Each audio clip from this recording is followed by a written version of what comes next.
Allez, c'est parti. Comme tous les 15 jours, on se fait ce truc-là en replay pour ceux qui veulent regarder en retard. Donc le but, hein, c'est toujours la même chose, c'est qu'on pratique, et on fait ces mêmes exercices que vous devez normalement faire chez vous également. Donc là, on les fait ensemble pour mettre la main à la pâte, mais normalement, ces exercices, vous devez les faire aussi pour apprendre à pratiquer et à voir un peu comment se comportent les outils dans les différents contextes. Alors, du coup, on fait tendance en premier, donc normalement, les débutants, c'est pas pour vous, bon, sauf si vous êtes là par pure curiosité euh, un peu malsaine. Si vous êtes en train clairement d'apprendre ma stratégie, faut pas regarder ça maintenant, hein, d'accord? Si vous débutez toujours par les contextes de range.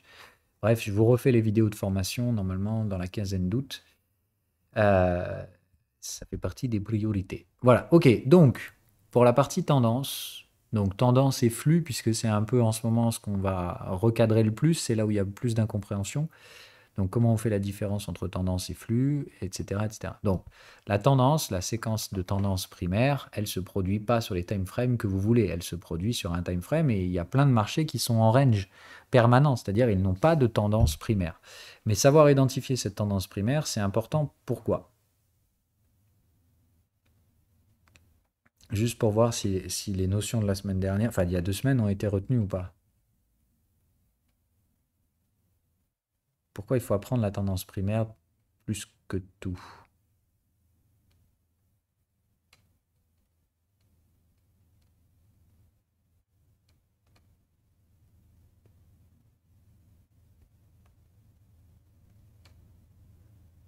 Alors, oui, mais j'attendais plus une autre réponse.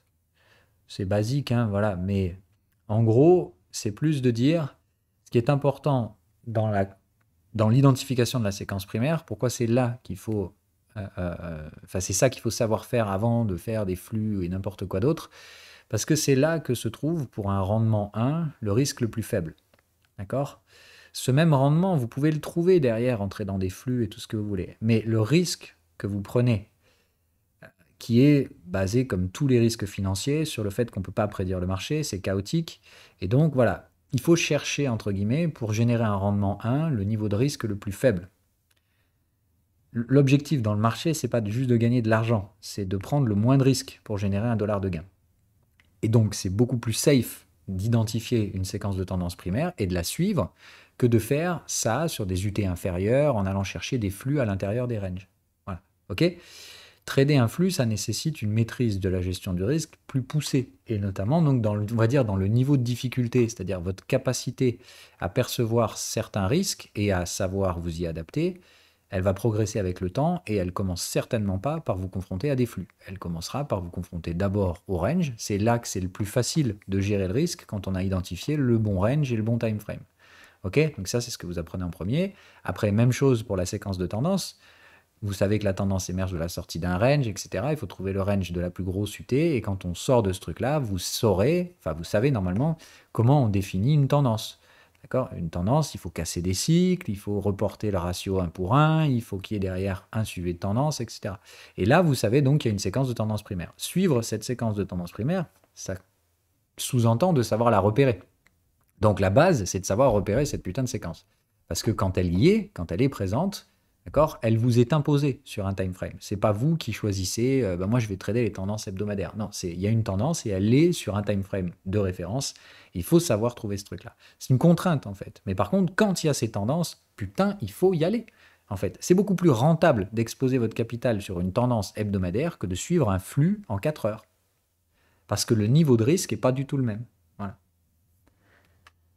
Bon, bref, ceci dit, ça c'était une petite rectification parce que j'ai eu peur qu'il y ait eu quand même quelques malentendus par rapport à ça, parce qu'effectivement, les flux c'est génial parce qu'il y en a pratiquement partout et tout le temps et sur tous les time frames. Donc le flux, ça fait un peu le truc génial, passe partout, on peut trader tout le temps, les règles ont l'air pas si insurmontables que ça. Ah bah, je vous rassure que ça va vous faire tout drôle, hein, parce que tradez-moi des flux sans identifier les zones de renversement des flux et ça va être compliqué. Mais pour trader les zones de renversement des flux, bah, il faut pouvoir structurer tous les mécanismes de marché primaires. C'est-à-dire, est-ce qu'il y a une tendance? Oui, parce que c'est elle qui prévaudra sur les flux. Hein. Tout comme bah, s'il y a la borne d'un range est par définition moins risquée que le flux, donc c'est elle qui va gérer le risque. Okay, quand on va arriver sur la borne de range, c'est la borne de range qui va résoudre le marché à la fin. Le flux, lui, en général, c'est qu'un arbitrage de market maker. Hein. Voilà. Bref, donc je voulais juste remettre ça en place, ok, parce que certains ont eu des étoiles dans les yeux par rapport au flux, ça avait l'air plutôt facile, et puis l'avantage du flux, c'est qu'il y en a partout, tout le temps, sur tous les time frames, on peut trouver un peu ce qu'on veut. C'est vraiment pas ça, hein. Si c'est ça que vous aviez retenu, c'est complètement à l'ouest, d'accord? Donc, on va revoir ça une dernière fois, c'est vraiment important hein, que vous sachiez identifier le range, la borne de range, et ou s'il y a une tendance primaire, parce que c'est elle qui va borner tous vos flux. Et il n'y a pas de trade de flux si vous ne savez pas déjà trouver la zone de gestion du risque à faible risque. Okay, une fois que cette zone est identifiée, c'est là où vous allez pouvoir éventuellement exploiter les flux, s'il y en a, et ce n'est pas toujours le cas. Hein. Il ne faut pas vous imaginer qu'à l'intérieur d'un range, il y ait toujours des logiques de flux. Voilà. Donc ça, c'était un peu parce que j'ai vu qu'il y avait des mauvaises compréhensions, donc je voulais commencer par cette introduction-là nécessaire. Bon, maintenant, sinon, on va prendre des actifs au hasard, comme on fait d'habitude. Donc, soit vous avez des trucs à corriger qui n'ont pas été corrigés, soit je pique au hasard en tapant des lettres, et on essaie de trouver des tendances. Knock. Ça. Bon, j'imagine que ça doit être ça. Ok. Bon, donc on va faire le job, comme d'hab. Le but ici, c'est bien de trouver, donc, est-ce qu'il y a une séquence primaire? Est-ce qu'on est sur une tendance, pas de tendance? Ou sinon, bah, est-ce que c'est un gros range, neuneux, pas neuneux? Bref, on essaie de trouver un peu tout ce qu'il y a. Bon, là, ça va très vite. On voit bien qu'il y a des tendances sur les UTS supérieures, donc on ne va pas perdre trop de temps. Hein, d'accord? On est donc tendance ici. Merde, pardon. Je vais remettre mon truc. Voilà, on va monter vite, mais juste pour la perspective, on va faire quand même le job. Donc bon, ici, comportement tendanciel, donc on monte, tendanciel aussi, et tendanciel aussi. Ok, bon, donc à partir de là, ici, est-ce que tu reconnais une séquence ou pas?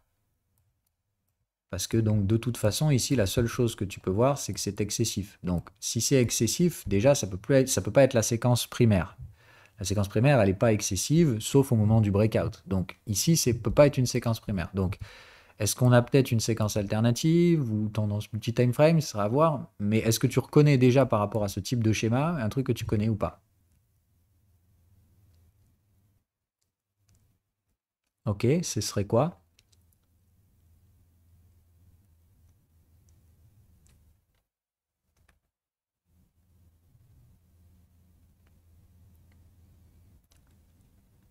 Alors oui, ça c'est excessif, mais voilà, tu sais qu'il y a certaines séquences qui peuvent être excessives, notamment multi-time frame et vague 5 étendu.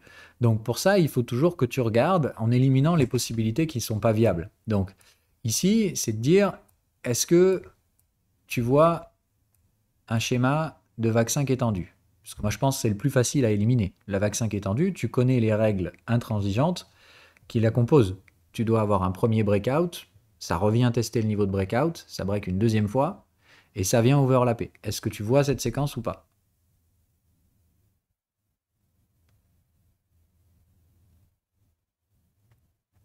Pour moi, non. Parce que bah, il faut revenir visiter le niveau de breakout. Si ici on a un départ en tendance, effectivement il y a un gros repli, mais ce repli, il vient au maximum ici. Pour moi, le niveau de breakout, il est là. Donc on ne revient pas visiter le niveau de breakout, pas une vague 5 étendue. Pour ma part, ça ne suit pas le schéma. Voilà, donc point. Tu ne peux pas appliquer un schéma juste parce que tu en as envie. Donc pour moi, ça ne colle pas ici. Ok? Du coup, ce serait vague 5 étendue? Je te pose la question. Hein.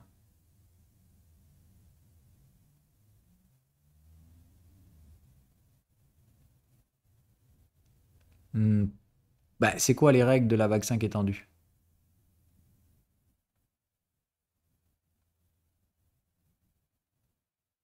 Pardon, de la vague 5 étendue, du multi-time frame, pardon.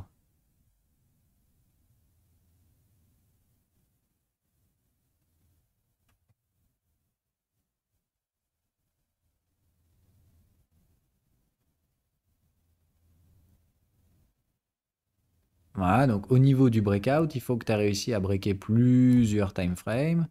Mais pour moi, c'est de dire, ce qui me paraît compliqué ici, c'est que, tu te rappelles, dans la séquence multi-time frame, tu pourrais effectivement avoir un truc qui ressemble un peu à ça, et là, tu aurais eu une séquence multi-time frame. Mais ta séquence multi-time frame, elle hache pas le marché comme ça. D'accord? Normalement, il y a très peu de repli sur le multi-time frame. La séquence multi-time frame, dans sa psychologie, c'est plutôt je monte, je me mets à plat, je remonte, je me mets à plat et je remonte toujours de plus en plus vite, quoi. Tu te rappelles de ça? Enfin, c'est de dire il y a très peu de retracement, les pullbacks sont toujours ascendants, etc. Là, moi, je vois même pas de pullback. C'est un marché qui fait haussier, baissier, haussier, baissier. J'ai l'impression qu'on n'est juste pas sur le bon time frame. Je pense même qu'ici, on est plutôt sur du trimestriel au minimum.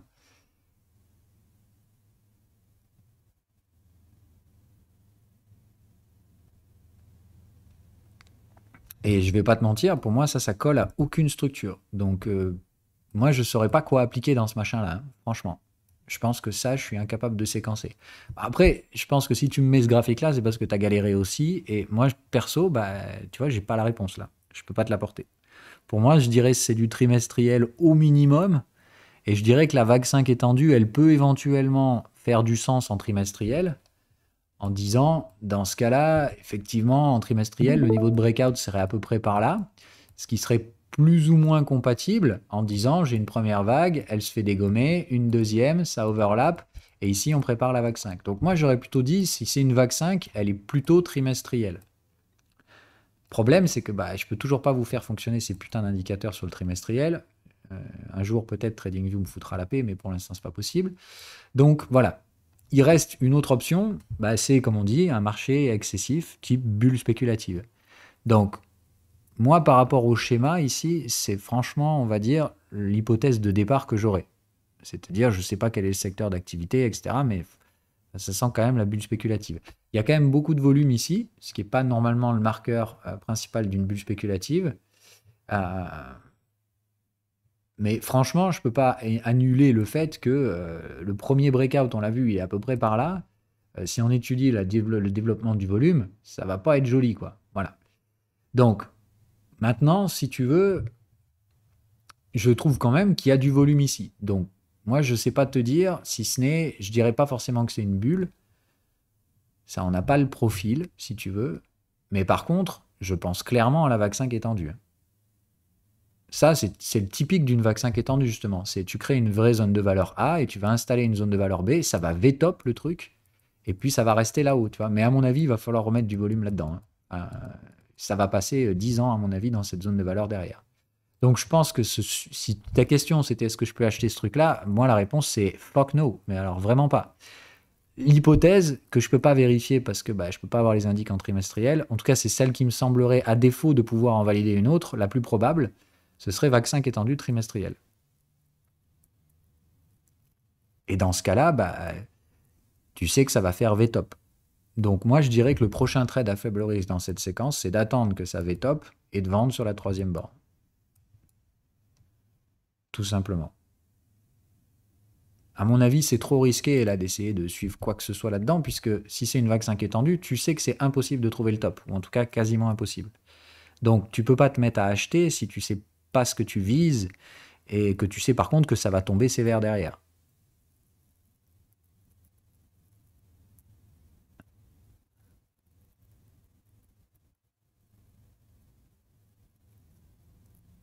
Ok, ok. Oui, oui, bon, ben, j'y toucherai clairement pas non plus, mais je pense toujours voilà, que ça ne fait que confirmer de plus en plus l'hypothèse. Je dirais bien vague 5 étendu, effectivement, dans ce schéma-là. Donc, bah, tu sais que ça a encore peut-être un peu de potentiel. Normalement, la vague 5 étendue, tu sais que à défaut d'avoir quelque chose pour travailler, tu utilises toujours le report de la vague précédente. Donc, c'est toujours pareil, hein, c'est de dire c'est très imparfait comme raisonnement, mais quand t'as rien, tu essaies au moins de ne pas nager dans la soupe, hein. Donc moi, ce serait de dire, ouais, tu vois, ça fait vraiment vague 5 étendue trimestrielle, hein. Enfin, je te le dis comme ça, mais franchement, ça en a la gueule. Donc, putain, les extensions sont vénères, hein. Euh, Franchement, je trouve ça très très excessif pour une vague 5 étendue, hein. Même en vague 5 étendue, c'est tendu du slip, hein. Alors on pourrait dire que le range ici il est dynamique. Dans ce cas-là, le point bas serait là, mais même ça, c'est ouf là. Enfin, en termes d'extension, on est sur du cochonou, hein. Voilà, moi je dirais gros maximum à partir de maintenant, viser ça là-haut là. Et franchement, enfin, je trouve ça hyper, hyper risqué, quoi. Voilà. Moi, normalement, ça, on n'est pas enfin, j'ai du mal à saisir déjà pourquoi il y a eu un gros repli. Ah ben, oui, 2008. Ok, je comprends. Euh, Moi, je sais pas, je saurais pas te dire. Déjà, j'aurais du mal à placer les fibos correctement, si tu veux. Mais c'est ça les niveaux que j'aurais travaillé. Moi, franchement, un truc comme ça, je me serais barré total là. À 400 $, je serais out, terminé, je veux plus en entendre parler, quoi. Ça risque tellement de se retourner. Donc, si tu veux, ici, comme j'ai du mal à positionner les fibos, sois pas trop gourmand. Voilà. Mais c'est clair que si tu as un truc comme ça à l'achat, 400, si tu fais pas un TP, tu nages dans la semoule. Tu travailles au hasard. Donc, voilà. Mais c'est dire à défaut de savoir où travailler, comme ça va être VTOP, faut travailler sur des extensions ou n'importe quoi. Et je dirais, prochain niveau, 640, je vends tout, quoi. Enfin, à 640, tu es à 1100% d'extension. C'est de la folie furieuse.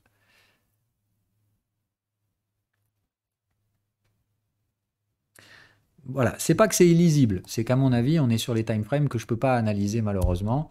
Et je dirais VAC 5 étendu trimestriel. Ce qui est quand même méga rare. Enfin, d'histoire là comme ça, j'ai pas d'autres exemples en tête.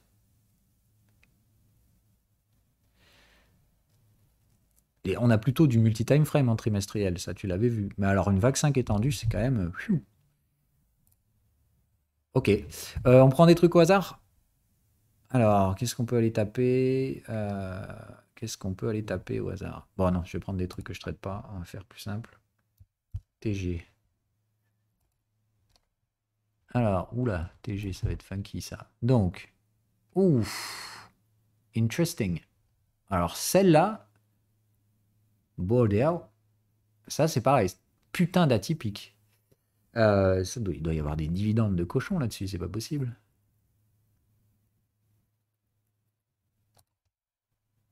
Attendez, je vais juste vérifier, mais parce que. Ah bah non, pas tant que ça. Ok, weird. Alors, il y a du dividende clairement, hein, mais c'est pas non plus une vraie référence drastique. Alors ça, bah, qu'est-ce qu'on fait de ça? C'est-à-dire, on est déjà en mensuel, hein, qu'est-ce qu'on fait de ça? D'accord, il n'y a pas de tendance, hein, c'est gros neuneux, le range est plus mature que ça, tu meurs. Euh, Là, quand même, on est sur un truc costaud, quoi. Terme de bornes, 1, 2, 3, 4, 5, 6, 7, 8, 9, 10, 11, 12 bornes. Boy, neuneux et cassos, hein. Voilà. Euh, Ouais, on peut faire de l'ETF, hein, c'est pareil. Ok. Alors, ça, est-ce qu'on a besoin d'aller plus loin? Ça rejette les contextes, range haussier, point. On va pas plus loin. Enfin, de toute façon, on cherche des tendances, hein, donc on va essayer de faire des trucs un peu plus intéressants. Oh boy. Bah là, il n'y a pas de liquidité. TD.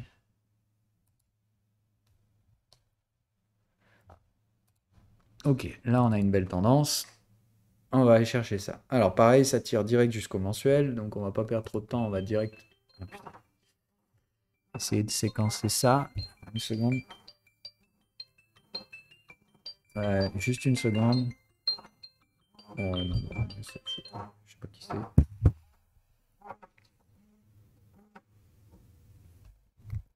Ok. Du coup, donc tendance, on est en mensuel, on est au max. À quoi ça ressemble?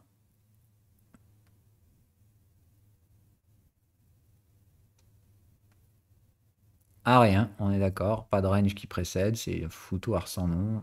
Je sais pas ce que c'est, mais je sais pas séquencer un truc pareil.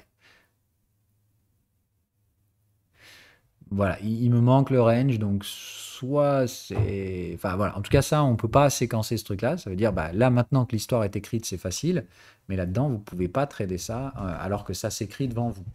S'il y a une tendance, pour moi, elle émerge d'ici, mais le range qui précède est juste absolument ignoble. Enfin, voilà, il n'y a que là qu'on vient constituer un truc, il n'y a pas d'accumulation. Voilà. Là, vous avez les signes de la tendance qui arrivent ici, mais vous n'avez pas ou peu de confirmation. Je dirais qu'ici, éventuellement, on a un breakout. Faut quand même aller le chercher. Bah, franchement, c'est une histoire ce truc. C'est une belle, pardon, mais c'est une belle saloperie, ouais. Bah, moi, franchement, honnêtement, je ne saurais pas séquencer ce truc-là.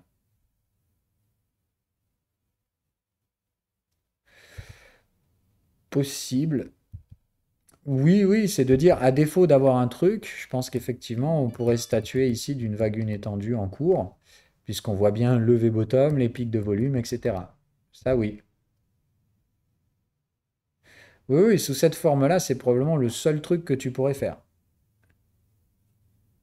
Et dans ce cas-là, on a le premier pullback, on va faire le deuxième en overlap, et tu sais qu'il reste un dernier petit truc à dégoupiller en ATH et après terminer. Pour moi, je vois effectivement que ça. D'ailleurs, c'est bien parce que c'est vrai que la vague une étendue, putain, j'en trouve pas souvent en ce moment, hein. Euh, Est-ce qu'elle serait pas sur l'UT ici? Pour moi, elle serait peut-être plus en hebdo, hein. Euh, je vais voir. Ouais, non, non, si, elle est là, hein. Ok. Donc le range, il va bien là, hein, contexte à contexte. Et derrière, on repart, V-bottom, to the moon. La moyenne se repasse dessous. Ok. Donc c'est vraiment, hein, ici, c'est à ce moment-là là, que vous avez la validation du schéma de vague une étendue. Celle-là, je vais la garder, je vais me la foutre dans le PDF d'ailleurs, parce que c'est vrai que c'est pas facile à trouver. Euh, Du coup, je vais marquer juste les trucs, hein, une seconde.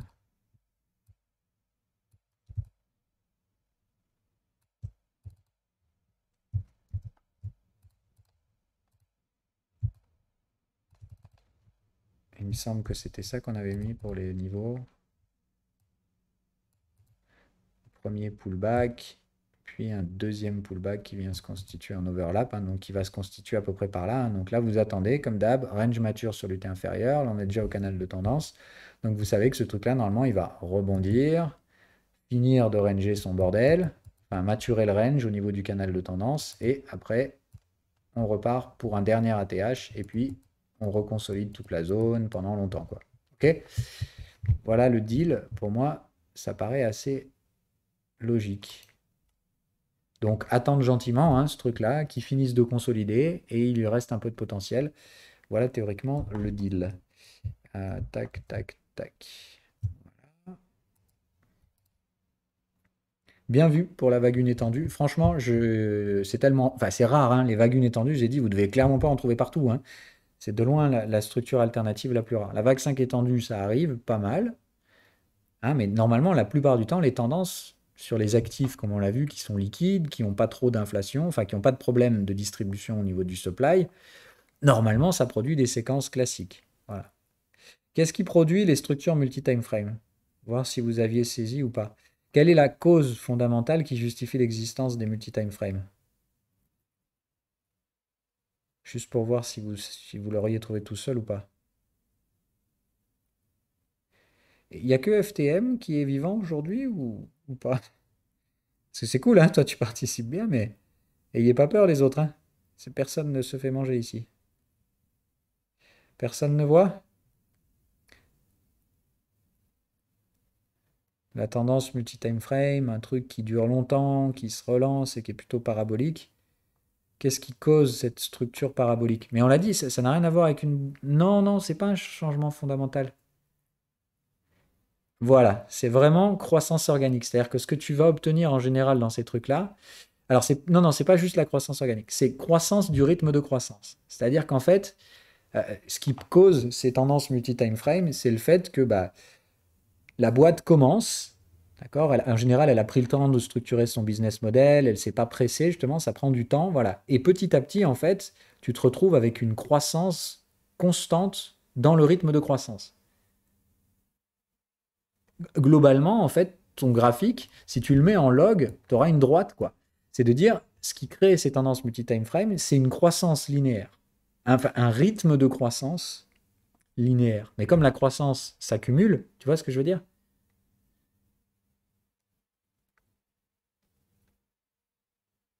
Vous saisissez ou pas? C'est la dérivée seconde, en fait. la dérivée seconde, ça crée forcément une fonction exponentielle. Donc, c'est de dire, voilà, le principe de ce truc-là, c'est que vous aurez des vagues 5 étendues dans des entreprises qui ont une croissance constante du rythme de croissance.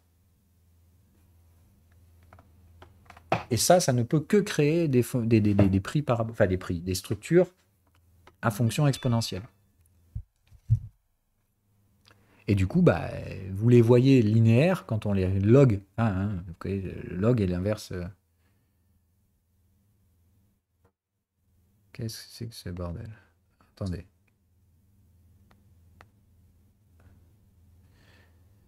Euh,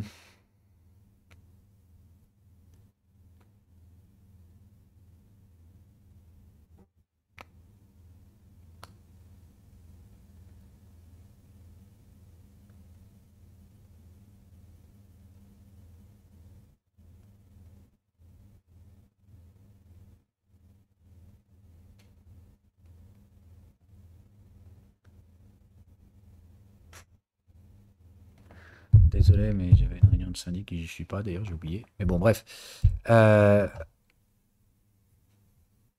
Ok, bon, bref, on move. Donc ça, c'est fait, vague une étendue, on en prend un autre. Je sais pas. Vert. Alors ça, c'est un fond. Ok. Alors, qu'est-ce que c'est que ce bordel? Bon, là, on descend même pas sur les UT inférieures, hein, ça sert à rien, on va direct rester en mensuel, hein, c'est vraiment là que... Alors, une seconde, jusque...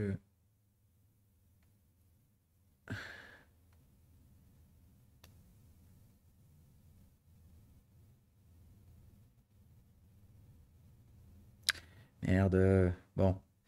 Euh,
Pardon. Alors, du coup, bon, mais ça, on va pas s'emmerder, ok. Haussier, baissier, rejet des contextes, égal, bah, pour l'instant, on attend que le range ait fini de former sa borne basse. Et ce sera du gros neuneu par excellence. Voilà, donc bah, vous avez les zones de valeur. On est passé sous le neuneu, donc vous savez qu'ici, on peut faire un repli neuneu. Si ça repasse au-dessus de 500 et que ça repasse en dessous de 300, on paye pour viser 1000 au maximum, avec un TP évidemment au milieu du range, pour sécuriser le bordel. Et sinon, bah, si ça monte one shot, ici on short direct. Hein. Donc borne neuneu ou repli neuneu, ici on peut faire les deux dans cette range à la Lacan. Ok. Qu'est-ce qu'on avait donné? DXCM. Phew. Ok. Bah... Oh, c'est un beau bébé ça. Ok. Donc, est-ce qu'on peut identifier le range? Clairement oui. Ok. Il est bien beau, on a même une petite accumulation potentielle par là, avec son signal de tendance. Bon, le range n'était pas mature, il faut voir, il faudrait descendre d'unité, mais ça paraît pas mal. Donc ici, on a bien l'AQ, le breakout, cassure de cycle, grand classico, hein, la tendance, tout ce qui est de plus tendance que ça, tu peux pas faire mieux que ça. Donc ça, c'est vraiment beau, magnifique. Validation, confirmation à peu près par là, premier suivi de tendance ici, et pullback. Donc là, pas de deuxième suivi de tendance. Ou alors vous l'auriez pris par là, je pense. Et encore. Ouais, je dirais peut-être le deuxième suivi de tendance. Et du coup, je pense qu'il est toujours dedans et vous l'aurez probablement sorti Après, du coup, donc je dirais la tendance, là, excès final, et on se calme. Donc, qu'est-ce qui se passe? Aïe, ça calme pas à l'excès final. Donc, qu'est-ce que ça vous raconte comme histoire? Qu'est-ce qui se passe quand ça se calme pas à l'excès final? Hein, là, je vous rappelle que ce genre de truc-là, bon, c'est vrai que le pullback, il n'a pas pris le temps de finir. Voilà, ça a été un pullback un peu express. Ouais, ouais, ouais, oui, oui, on est d'accord. Là, mais bon, c'est pour moi, franchement, tu m'arrêtes ce graphique-là, là. Je pense que ici, le compromis, c'est plus de dire, il est à la bourse, Ainwave. Enfin, franchement, quand tu vois ça, moi, si tu fais pas des TP ici, ça va pas, quoi. Enfin, pour moi, c'est même là, ici, faut TP obligatoire, quoi. T'as les signaux, ça surcharge, t'as les cassures de cycle. Voilà, c'est plus de dire, je pense que le pullback s'est fait un peu vite.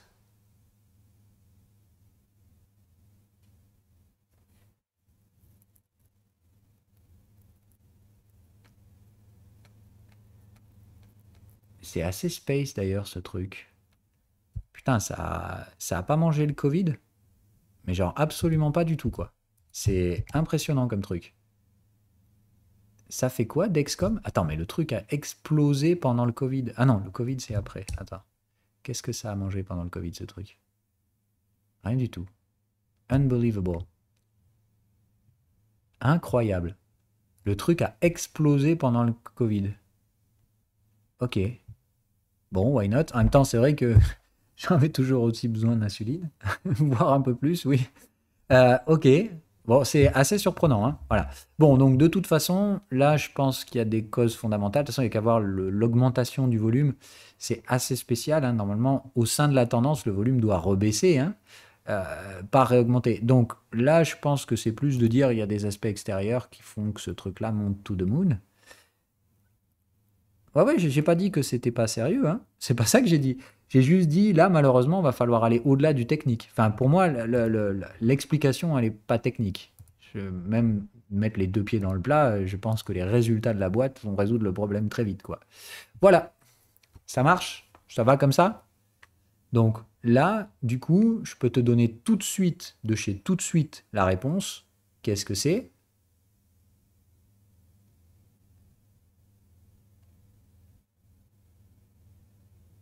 Mais non! Ah non, non, non! Voilà, multi-time frame. Tu vois une croissance régulière du rythme de croissance. Donc, c'est clairement ça. Et en plus de là, regarde, à ce moment-là, l'entreprise qui faisait à peu près des gains, là, elle fait vite fait une perte en janvier 2019. D'accord? C'est-à-dire le résultat net est négatif, malgré donc des gros bénéfices. D'accord? C'est juste le bénéfice net est négatif. Et là, bam, non, ça reprend et ça revient de force. Là, c'est normal que le prix, il explose. C'est tout à fait normal. Avec un rythme de croissance derrière sous le cul, je connais pas un investisseur qui mettrait pas les pieds là-dedans. Voilà. Donc clairement là c'est normal et je pense encore une fois que bah, d'un point de vue technique ici c'est très difficile de prévoir la tendance multi-time frame. On va voir, hein, mais quoique pas tant que ça, hein. Donc regarde, déjà ici, pardon, on sait que le mensuel c'était bon, hein, d'accord. On avait bien donc le niveau de breakout ici. On sait tout de suite que l'hebdomadaire c'est bon aussi puisqu'on voit tout de suite le range hebdo qui break au même endroit, hein. Donc, on va aller voir le daily. Merde, attends. Je vais juste revenir en replay. Ça me fera gagner du temps. Est-ce que breaker le daily ici aussi? Alors, bien là.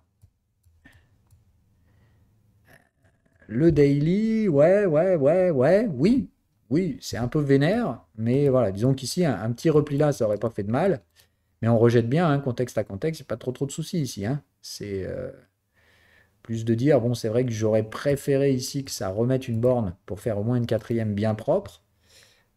Mais en soi, on a déjà fait les trois ici, hein. Donc bon, c'est juste la structure est un peu cheloux. J'aurais bien aimé ici toucher la dernière borne. Mais on break bien les trois time frames ici. Donc ici, ça veut juste dire, si vous voulez démarrer une séquence multi-time frame, pour moi, c'est faisable. Voilà. C'est-à-dire que là, tu te dis que tu vas avoir une tendance mensuelle et qu'elle va probablement donc avoir une séquence multi-time frame. Tu commences déjà à avoir le rythme de croissance. Enfin, pour moi, franchement, tout est jouable, hein, sur un truc comme ça. Quand vous voyez ce genre de truc, ça, vous pouvez appliquer le multi-time frame. C'est-à-dire ici, tu peux mettre plus que 2% de risque sur un truc comme ça. Ben, on va voir. Du coup, on analyse la séquence. Donc, une fois que tu as identifié ta séquence multi-time frame, on se rappelle, la séquence multi-time frame, elle est probabiliste et on a des éléments de confirmation intermédiaires, d'accord, qu'il va falloir valider. Elle est plus chiante à naviguer parce qu'elle nécessite un savoir un peu plus pointu. Par contre, elle rapporte, mais gravé plus qu'une tendance classique, hein. Si tu identifies et que tu sais séquencer correctement une multi-time frame, tu vas gagner, on l'avait dit, au cube par rapport à ce que tu aurais gagné en suivant juste la tendance primaire. Parce que tu sais que ces tendances multi-time frame finissent par des structures hyper excessives d'ordre parabolique, qui ne le sont pas du tout puisque tu sais les structures et en plus. Donc on y va. Si tu as bien le breakout ici, quel est le premier truc à faire? Valider, confirmer. Voilà, on y est. Là, c'est validé, confirmé. Donc à partir de là, on cherche les premières structures de degré inférieur, donc des premiers pullback daily ou par là quoi. Voilà, en tout cas, tu sais que dans l'ordre, tu vas traiter d'abord le pullback daily. Voilà, c'est probablement ça qui se met en place. On va aller regarder si c'était bien le cas. Oh, bordel. Alors, pour un pullback daily, c'est un petit peu vénère. Mais on est bien revenu chercher la moyenne. Bon, c'est un peu au poil de cul, hein. Normalement, il faut vraiment la toucher. Donc là, ça me gêne un peu qu'on ne l'ait pas touché. Donc, tu as un pullback volatile. Ok, c'est assez rare hein, que ça se constitue comme ça. La troisième borne n'est même pas validée. C'est juste, mais méga boule. Enfin, c'est un arrachage de boule, un truc de ouf, quoi. Du coup, la troisième borne, elle est là, elle est neutre, elle est juste validée et elle se fait casser. Donc là, bah, tu trades éventuellement là, c'est-à-dire la cassure haussière du pullback, ça n'a même pas fait de quatrième borne. C'est un truc de ouf. Enfin, terme de boulitude, c'est méga, méga boulitude. On n'a même pas touché la moyenne. Enfin voilà, normalement ici, c'est plus de dire, tu dois attendre une troisième borne, et puis normalement ça touche la moyenne. Là, on touche même pas la moyenne. La troisième borne, elle est vendeuse, puis elle se fait péter la gueule, on la neutralise, elle valide et elle se fait casser. Autant te dire, enfin ça c'est une prise de contrôle, mais totale des acheteurs, hein. C'est pour une tendance multi-time frame, le premier pullback daily ici, fuck, il est vraiment vénère, quoi. Vraiment, vraiment vénère. Moi, je pense qu'il a une structure très volatile, mais pas suffisante pour frapper la moyenne. Donc, je sais même pas si moi j'aurais réussi à me positionner dans un truc pareil. Parce que là, il faut avoir les couilles bien accrochées pour recasser un pullback par le haut. Tu sais que le pullback doit être excessif. Donc, par contre, tu sais que si tu vas pas chercher les 19 dollars derrière, c'est fini pour la séquence multi-time frame. On a déjà fait ici la première assumption en disant on n'a pas tout à fait touché la moyenne, mais on va le considérer. Parce que je rappelle, les pullbacks doivent être des suivis de tendance, hein. Donc ça doit toujours réagir sur les moyennes. Donc là, pour l'instant, c'est bon. Par contre, il faut aller chercher au moins 18, là, 17-18, pour valider le fait que l'excès final soit excessif. Merde. Donc c'est bon, c'est le cas. Ah non, mais là, c'est super chaud. Tu peux pas acheter la deuxième borne ici. Tu as des alertes de volatilité, donc normalement, tu paieras la borne de volat. Et je ne sais pas si on l'a touché ici. Non, non, que dalle, tu vois, t'es à l'opposé, qu'est-ce que tu veux faire? Alors, tu pouvais payer celle-là. Mais alors, franchement, enfin, moi, je te dis, j'aurais payé la moyenne. Et comme elle n'aurait pas touché, j'aurais été emmerdé. Mais franchement, là, j'aurais probablement pas pu me positionner correctement dans ce pullback, hein. Bref, donc en attendant, on était là pour le valider. Donc ici, on a bien eu le pullback daily. Il a été hyper vénère, hyper volatile, hyper rapide, nique sa mère. Mais comme d'hab, les marchés sont par définition chiants, hein. Ce ne sera pas toujours facile à trader, sinon ça se saurait. Donc là, pullback daily. Ok. Derrière, donc qu'est-ce qu'il va nous avoir? Pullback hebdo. On ne fait plus rien et on sait que de toute façon, la séquence maintenant doit constituer le pullback hebdo au moins au-dessus de ce niveau-là, hein. Sinon, ça ne marche pas. Ok, donc c'est bien excessif, nique sa mère. On a le pullback hebdo qui arrive. Voilà. Il a bien maturé, parfait. Donc par là, comme d'hab, qu'est-ce qu'on fait? On paye les moyennes, hein, sans se poser la question. Ici, tu as toujours un ordre qui attend sur la moyenne, hein. Ou tu commences à payer, le range mature, etc. Bon, là, il n'y a pas de signaux, donc c'est quand même chaud, ok. Mais normalement, ça, c'est même merde. Putain, mais tu vois l'horreur de ce truc, quoi. C'est un pur contrôle des acheteurs, hein. Le machin, il... Ah, allez, voilà. Là, ça passe. Donc là, moi, je serais dedans à l'achat en pullback hebdo. Voilà. Ok, là, on a bien donc touché la moyenne, etc. le range est bien bien mature, donc on a bien le pullback hebdo. La question maintenant, c'est est-ce qu'on va casser ça? Et si oui, il faut atteindre au minimum, on l'a vu, donc 35-36. Sinon, la séquence s'interrompt. Qu'est-ce qu'on sait également? On a les deux pullbacks, donc c'est là normalement que ça va devenir to the moon. Et après, gros pullback mensuel avant, très longtemps avant de refaire l'excès final. OK? Ce que vous savez, c'est que ça va être paraboliconique sa mère, que le pullback derrière mensuel va être très très profond. Ça va jusque-là? C'est tout ce que vous savez. Pour l'instant, la séquence est bonne. Sa prochaine étape, c'est qu'il faut au moins attendre 36 $ et déborder. Normalement, ça va étirer comme des connards au-dessus de ce truc. On vise, comme toujours, des extensions Fibo, parce qu'à défaut de savoir ce qu'on peut viser, il ne faut pas travailler dans la soupe. Hein. L'objectif, c'est toujours d'être proactif dans le marché, pas d'être réactif. Donc, il ne faut pas attendre que le VTOP se mette en place pour récupérer des profits. Donc, comme vous ne savez pas où travailler, à défaut, vous utilisez toujours ces ratios de bulles. OK? 161, 200, 423, etc. Donc là, vous savez que celui-là, on s'en fout, puisque c'est le minimum où il faut aller pour faire le ratio 1 pour 1. Donc là, vous savez déjà que vos ordres de vente, ils sont placés à 60 $ et 90. Ça marche? Éventuellement, si vous êtes chaud de la bite, vous en placez un petit ici à 140. Je vous rappelle que là, le prix s'échange encore à 18, donc on parle de faire x10. Mais vous avez tous les niveaux sur lesquels vous savez travailler aujourd'hui. OK? Vous avez la structure, vous avez tout ce qu'il faut pour naviguer ça correctement. C'est-à-dire qu'au lieu de nager dans la soupe, comme la plupart des débutants vont faire, vous savez déjà plein de trucs que eux ne savent pas.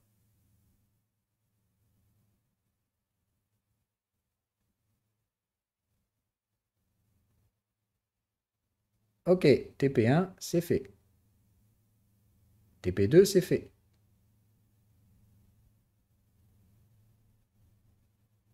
Là, on est d'accord, il doit vous rester 10% de la position initiale. Il ne faut pas être trop gourmand. Et TP3, c'est fait. Voilà. Moi, pour ma part, comment j'aurais navigué? Là, je veux même plus savoir ce qui se passe. Hein. Rien à foutre. J'ai fait x10 sur les prix d'entrée du pullback. Hein. Donc, ça veut dire que j'ai fait x30 sur les prix du breakout, etc. Hein.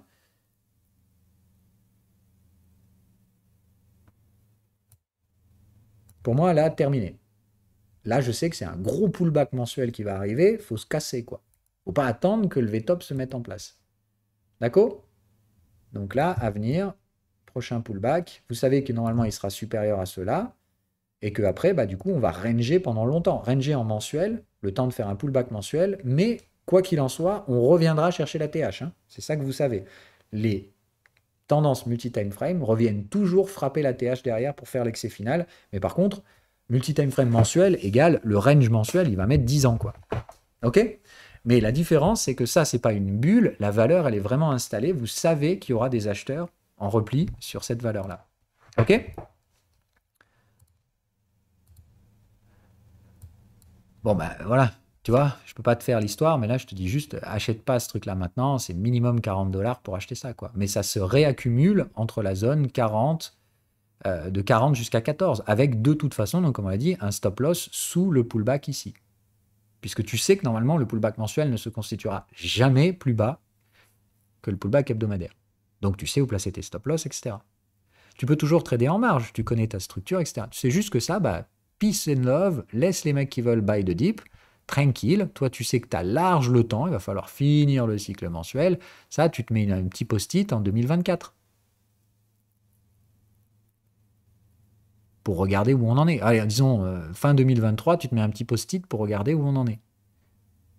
Mais c'est une super bonne boîte. Tu sais, encore une fois, que ça va rebondir et ça reviendra chercher la TH. Maintenant, ça mettra 10 ans. Voilà. Mais si déjà tu as la garantie de la valeur, c'est quand même vachement mieux que les gogoles qui vont acheter des boîtes, on ne sait pas combien ça vaut, ou des trucs comme ça. Ça, tu sais que c'est tendance multi-time frame, il y a un gros volume, il y a des résultats de cochon derrière qui supportent clairement la valeur. Pardon Simon, j'avais pas vu ton truc. Bah, sur quoi sont basées tes alertes de volat? Si tu voulais que clairement je te fasse le listing de tout ce qu'il faut pour déclencher une alerte de volat, je te souhaite bien du courage. Tu ne comprendrais pas. Il y a un ensemble de conditions tellement complexes et enchevêtrées que je te dis, même moi je ne les connais pas par cœur. Il faudrait que j'aille lire l'indicateur pour te dire, voilà comment ça se déclenche. Mais je te rassure, c'est plus compliqué que ah, on a croisé la moyenne ou le nuage Ishimoku.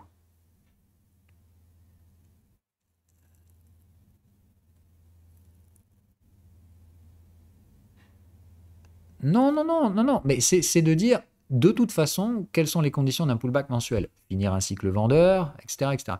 Là, tu vois que le momentum est à moins 91 et on n'est même pas au début de le cycle vendeur. Tu vois bien qu'il n'y a pas de pression là.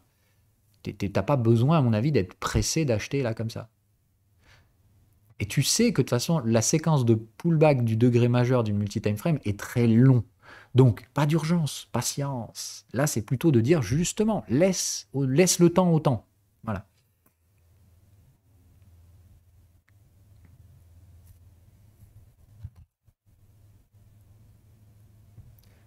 Là, les mecs ont probablement acheté le futur de la croissance parabolique de mes couilles.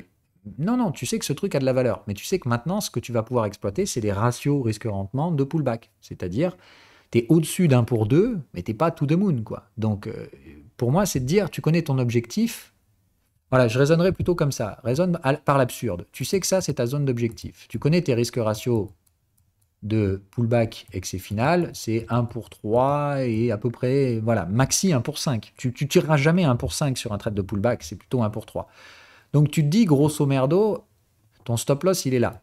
D'accord? Il est à 15, 20, bon, disons 20 pour arrondir. Ok?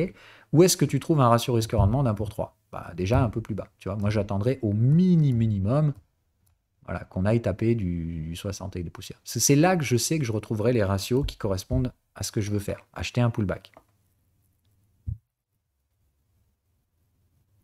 C'est plus pour te donner un ordre de grandeur. Voilà. Tu sais où mettre le stop loss, donc là tu connais la variable risque. Tu connais aussi la variable rendement. Essaie d'attendre que ça rentre au moins dans la norme de ce que tu connais. Voilà. Next. LTM. Ah oui, il y avait LTM. LTM. Oula. Je pense que c'était plus la boîte française. Bon, ça, gros neuneu. Hein. Range haussier, range baissier, nique sa mère. Hein, donc, neuneu au possible. On se prend pas la tête. On cherche pas à comprendre. Ça doit être ça, je pense, plutôt. Bon, bah, ça, c'est pareil. Allez. Gros neuneu. Donc, gros neuneu avec un très bel achat neuneu ici. Clairement. Lui, il était très facile à trouver. Air liquide, on l'a déjà fait, ça, non?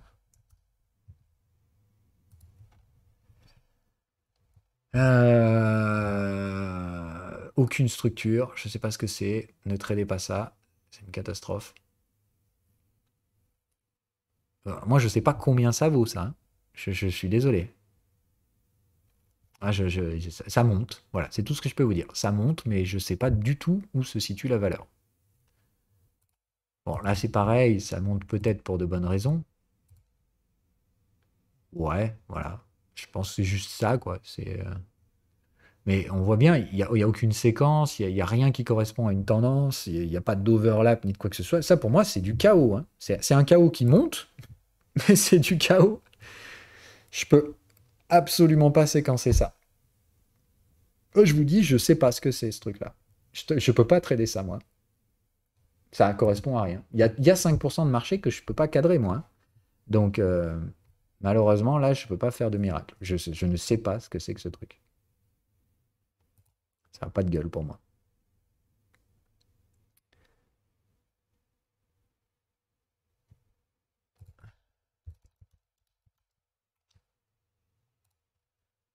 Ah, ça, c'est mieux. Ouais. Ça, c'est vachement plus sexy, ça. Ok, alors c'est sexy, mais c'est la merde. Hein. Oh, quel truc pourri. Je ne sais pas ce que c'est. Alors, on est déjà en mensuel. Fais gaffe à ce que ce soit pas tendance trimestrielle. Moi, je dirais tendance trimestrielle là-dessus, juste par le fait que je vois bien que ça range ici, même s'il a franchement une sale gueule. Mais si on était en mensuel, pour moi, il fallait que ça break là. Donc je me dirais, qu'est-ce que c'est que cette merde? Pourquoi on revient frapper les bornes, etc. Donc, tu vois, ici, moi, j'aurais plutôt dit en temps réel. voilà ce que j'aurais fait sur ce truc. Alors ça, c'est franchement chiant à naviguer, hein. Mais quand tu vois ça, tu dois avoir tout de suite un réflexe. C'est quoi? Ah ouais, non, non, mais voilà, ça c'est très pédagogique parce que là, tu vas ramer ta race, hein. Tu vois ce que je veux dire? C'est ayant vu ce qui s'est produit derrière, je pense que tu n'aurais pas pu le naviguer correctement. Maintenant, comme je te dis, en écartant tout ce qui n'est pas probable, on va probablement trouver ce qui est bon. Et je te dis, je pense qu'il reste qu'une seule option. Et du coup, moi, je suivrai plutôt cette séquence. Mais on va faire tout le travail ensemble. D'accord? C'est toujours pareil. Une stratégie, quand on la maîtrise, on trouve vite les réponses. Moi, tu vois, au final, tu mets un graphique comme ça m'interpelle parce que j'ai pas l'habitude de voir des trucs comme ça. Mais en éliminant ce qui est pas probable, je sais qu'il reste qu'une seule option et c'est probablement la bonne. Mais on va faire cette même démarche tous ensemble. Moi, il me faut moins d'une minute pour arriver à la conclusion, mais on va tout décortiquer de A à Z. Donc, quant à ça, qu'est-ce que tu te dis?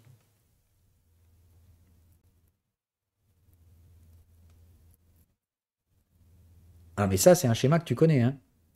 Ça, il n'y a pas de truc spécial que je vous ai pas appris ou je sais pas quoi, hein. À ce niveau-là, ouais, mais reviens. Ça ressemble à un range haussier, c'est la deuxième fois qu'on démarrerait un breakout, ça rebondit sur les moyennes. Qu'est-ce que c'est que ce bordel? Vague 5 est tendu, ça. C'est les phases préliminaires de la vague 5. Ça doit te laisser penser au fait que ce deuxième breakout, il y a de fortes chances qu'on se plante de nouveau sur un ratio 1 pour 1 et qu'on vienne overlapper. Donc c'est plus de dire, quant à ce genre de marché, tu dois voir qu'ici, il y a déjà eu une tentative de breakout, qu'elle a échoué, qu'on a fini un cycle vendeur, qui est revenu visiter le niveau de breakout. Donc tu dois te dire, deuxième breakout dans la séquence, ça sent l'encul, ils vont me la remettre encore un coup. Non, ce que ça veut dire ici, c'est que tu fais très attention et que tu fais un TP partiel sur le niveau de validation-confirmation.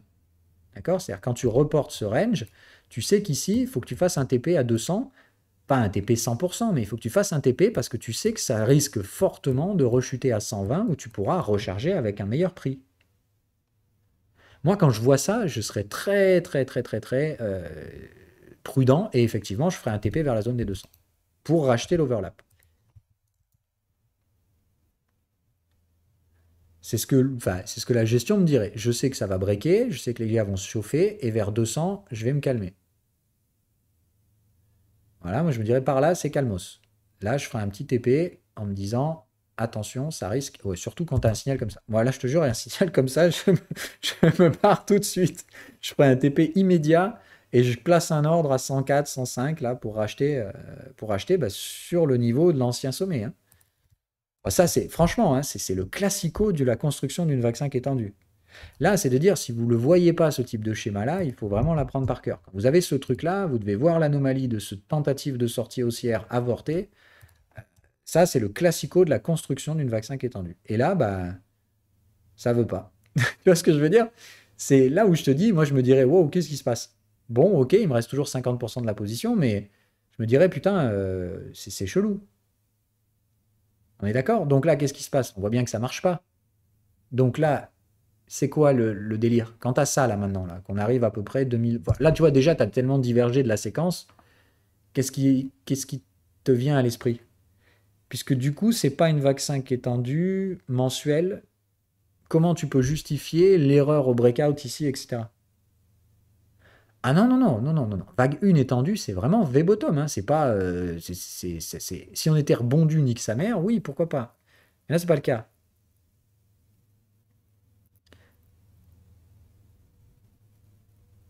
Aïe, aïe, aïe. Non, non, tu peux pas valider le multi-time frame là, ici aussi. Multi-time frame, c'est vraiment, je constitue un range et j'ai un niveau de breakout sur tous les time frames en même temps. Là, c'est pas le cas. Ça peut pas fonctionner, multi-time frame. Donc, on l'a vu, la vague 5 étendue, qui était une hypothèse, mais qui aurait nécessité un reverse vers la zone des 200, ça marche pas. Donc, c'est pas ça. Tu peux coller absolument aucune putain de structure que tu connais ici. Donc, quel est le dernier réflexe? Bah, bon, au pire, effectivement, tu vas dire je sais pas, d'accord? Mais là, tu es sur une boîte qui faisait des bénéfices, les volumes sont pas en train de s'écrouler, c'est pas une bulle. C'est clairement excessif sur l'UT mensuel, mais pourquoi?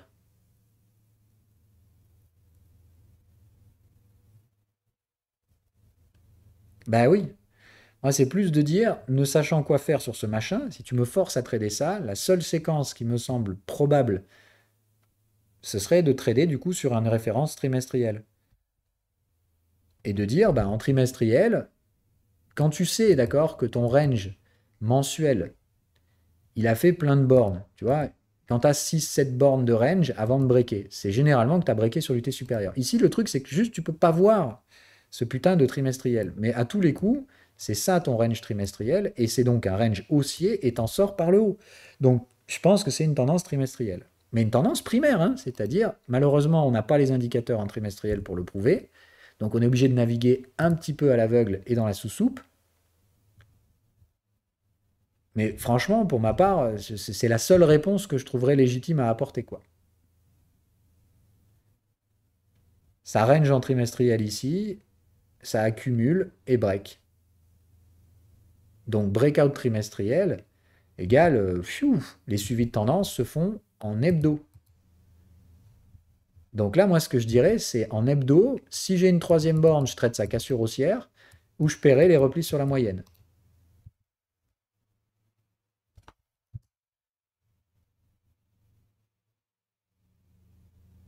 Ok, donc j'ai ma troisième borne, mon repli sur la moyenne, avec la belle alerte de volat, c'est banqueroute, hein. Banco. Moi, j'aurais payé la moyenne sans hésiter. T'es en suivi de tendance trimestriel, mon pote, hein, donc j'aime autant te dire que ça va prendre du temps, hein. Faut être patient sur ce genre de truc, hein. Bon, là, tu te manges le Covid, mais bah là, t'es bien, hein, sur un truc comme ça. C'est que le premier suivi de tendance en plus. Donc là, t'as probablement le deuxième si tu veux recharger.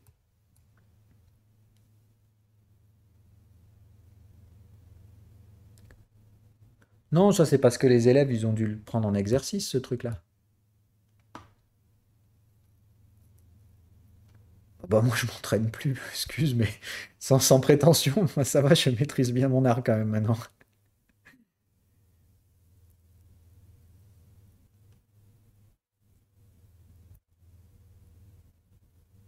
Voilà, moi pour moi, c'est premier suivi de tendance, bien clair, ça atteint, ça déborde la zone. Deuxième, ici, en mode express, pendant le Covid, et zou, hein. Donc deux suivis de tendance égale, là maintenant par contre, je me calme et je pense à récupérer mes profits rapidos, puisqu'après, pullback, trimestriel le pullback, donc ça va mettre longtemps.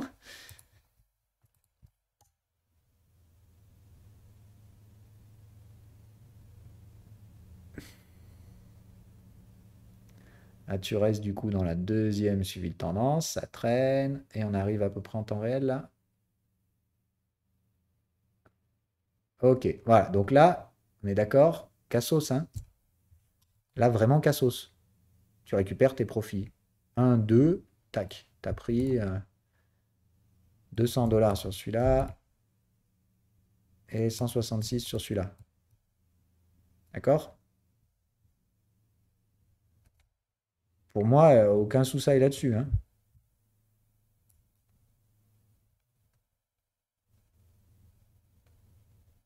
Comment ça, combien? Ah non, mais de toute façon, il ne faut pas compter en dollars. C'est plus de dire, ici, tu sais que quand tu payes ça, ton stop loss, il est sous le contexte du T inférieur. Donc ton stop loss est là.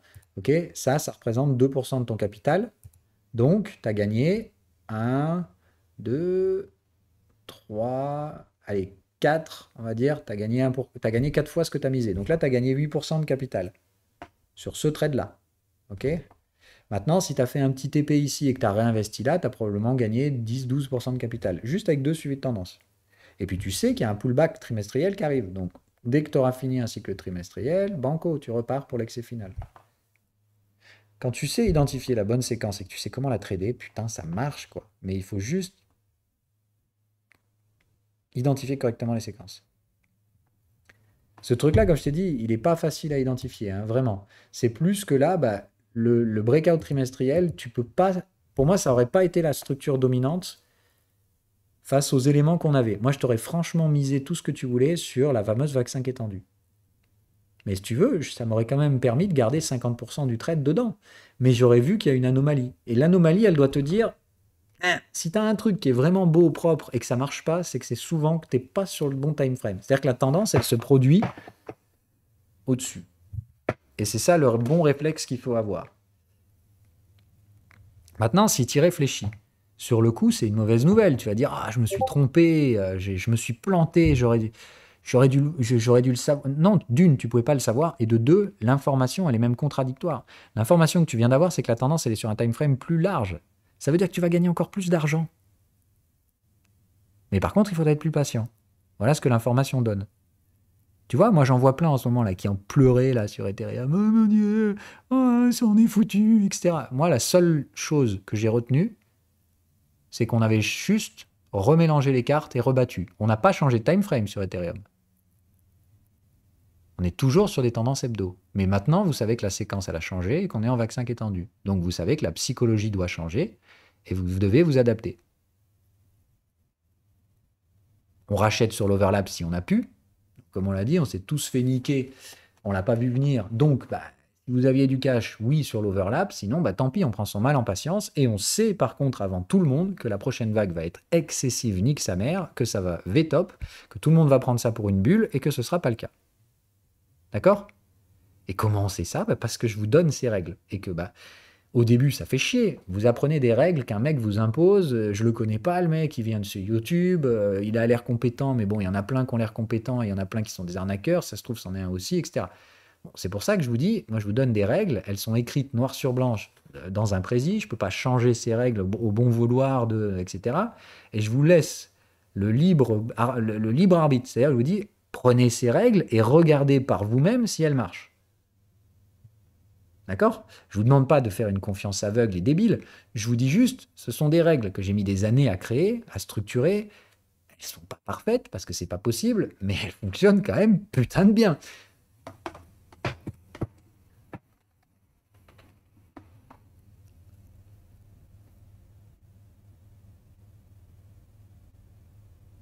La partie short intermédiaire au suivi de tendance. Ah non, non, non, non. Le trading de la divergence short, ça nécessite de savoir arbitrer un compte, c'est-à-dire de savoir déjà gérer ton risque, identifier la zone correctement. Et là, on parle de stratégie de couverture, c'est-à-dire comment tu définis la couverture, quel est le coût de la couverture, il faut prendre en compte le delta T, il faut prendre le premium de volatilité.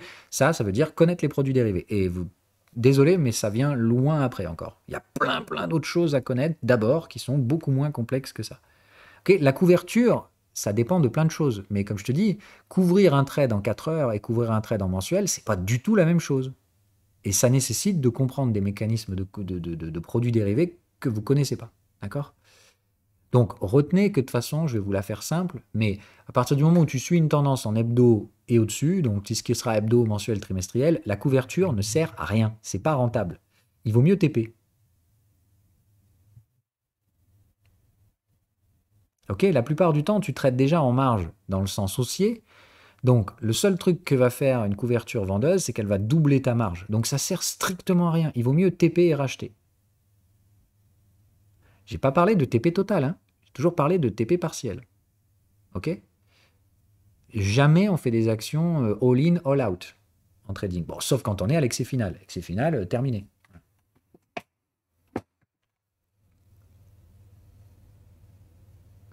Mais la psychologie, si tu veux, il faut comprendre qu'il y a une partie de la psychologie de marché que tu ne peux pas prévoir. C'est tout le truc, sentiment, etc.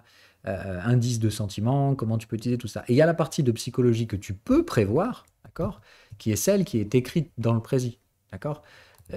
Il y a une partie de la psychologie de marché que tu connais, ok, qui est celle justement des séquences de tendances alternatives, puisque justement dans ces structures alternatives, je vous ai mis toute une partie contexte et psycho.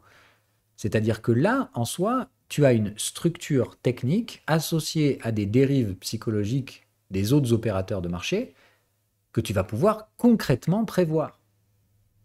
Ça veut dire que tu sais comment les autres vont penser à tort et que tu vas pouvoir justement, toi, en profiter, entrer dans ça correctement, avec une gestion du risque, des règles. D'accord? Tu t'adaptes à une séquence alternative où la plupart des gens plongent tête première à cause des biais psychologiques que ces structures induisent. D'accord? Là, on ne parle pas de biais bullish, biais bearish, biais contrariens, on parle juste de biais psychologiques qui sont induits par l'action du prix. L'action du prix étant moins conventionnelle, les gens y sont moins habitués, beaucoup plus sujets aux émotions stupides qui vont être justement, quand c'est excessif, ils vont lutter contre alors qu'il n'y a aucune justification à faire ça. Et surtout, les gens vont capituler dans les phases intermédiaires parce qu'ils pensent que du coup, il n'y a pas de tendance. Mais tu le sais, ça, maintenant. Tu vois ce que je veux dire? Tu sais que c'est faux et que c'est justement de la psychologie.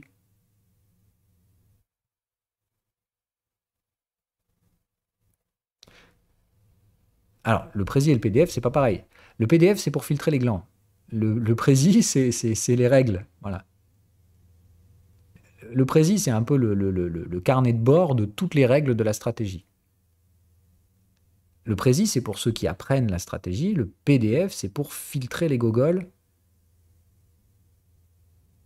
qui chercheraient une stratégie magique, avec des signaux faciles, etc. C'est volontairement bourratif, plein de détails. Mais en attendant, il faut quand même le lire, parce que dans le PDF, s'il n'y a pas juste des trucs qui servent à rien, hein, d'accord? Si tu n'as pas lu le PDF, tu ne sais pas comment s'appellent les sorties, tu ne sais pas comment les reconnaître, et comment veux-tu apprendre à utiliser un indicateur si tu ne sais pas le lire?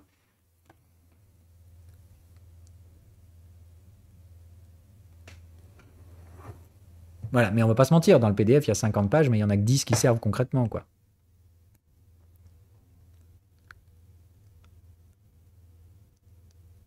Je parle pour la partie apprentissage. Enfin, ceux qui lisent le PDF pour apprendre la stratégie, concrètement, il n'y a que 10 pages qui servent. Mais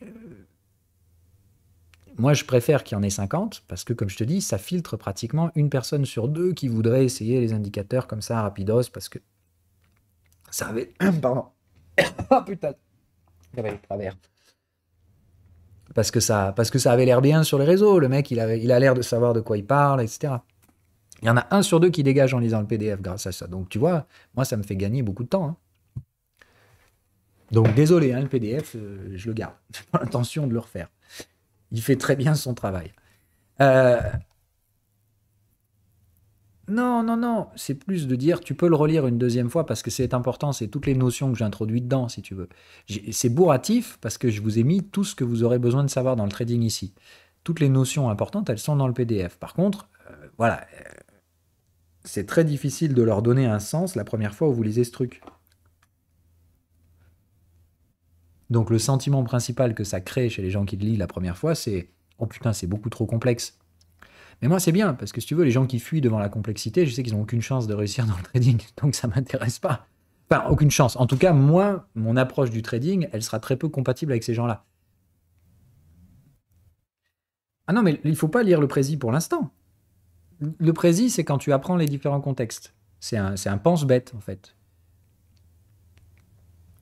C'est un pense-bête et un chemin de pensée qui te force, si tu veux, à structurer ta mémoire de la façon dont moi je veux qu'elle soit structurée, en arborescence. Ça veut dire, tu vas pas chercher la réponse à une question parce que tu connais la réponse. Tu vois ce que je veux dire? C'est pas une anti-sèche.